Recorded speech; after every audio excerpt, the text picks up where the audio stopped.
they wanted to celebrate Hav as much as they possibly could, and that it wasn't fair that she was only going to have 2 birthdays. And so they wanted to fit as many birthdays as they possibly could in her time here physically.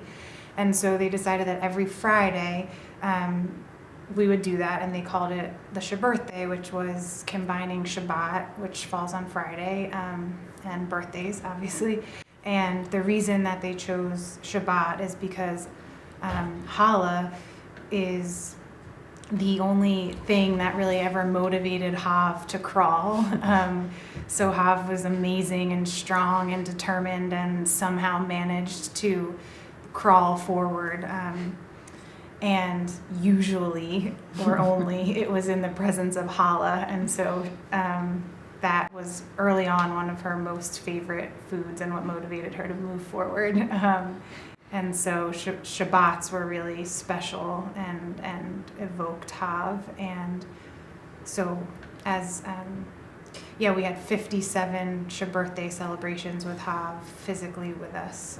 We celebrated on the first Friday after her diagnosis. We were already celebrating Shabbirthdays.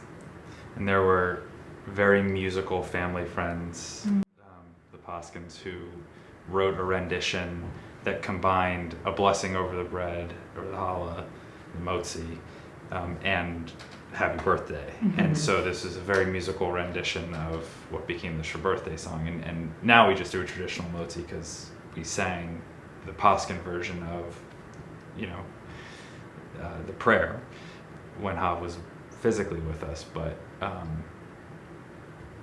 there was a lot of energy and creativity that had helped us celebrate Shabbirthdays. And Shabbirthday has sort of since transitioned into an intentional time to think about Havi in a very intentional way, and to celebrate her in an intentional way. So Aaron mentioned that now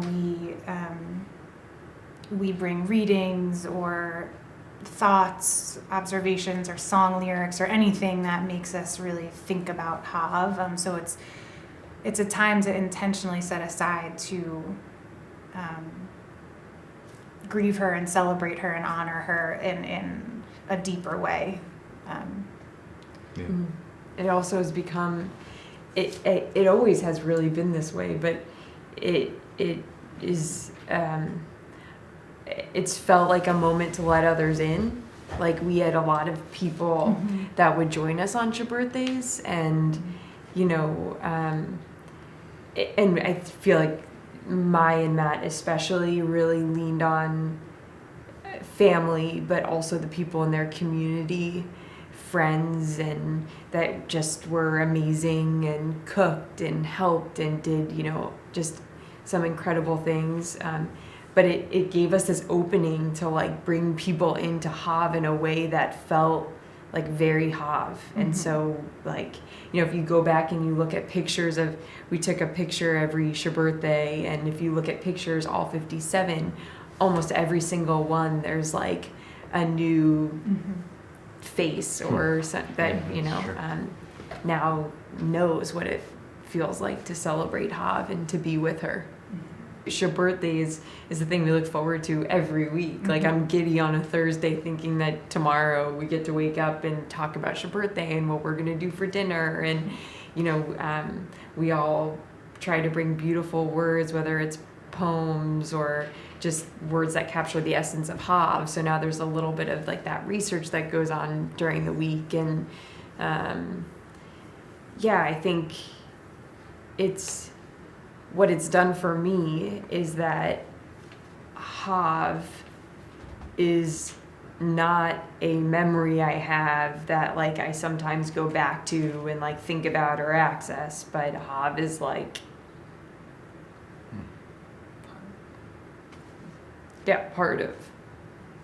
of us, and part of what we do and how we are. Yeah, Hav is so much the head of the table, and I think of the head of the Shabbirthday table, but she had her little seat. I forget who got her the seat. She had that, I think. That ultimately was like I think it was Mary and Annie. Oh, maybe Mary Mary and and Annie Annie. got Yeah. her this seat that actually she could sit in and it was comfortable, and she was a Shabbirthday queen. She loved it, and she loved things that tasted good. She loved beautiful things. She loved the presentation to be just right.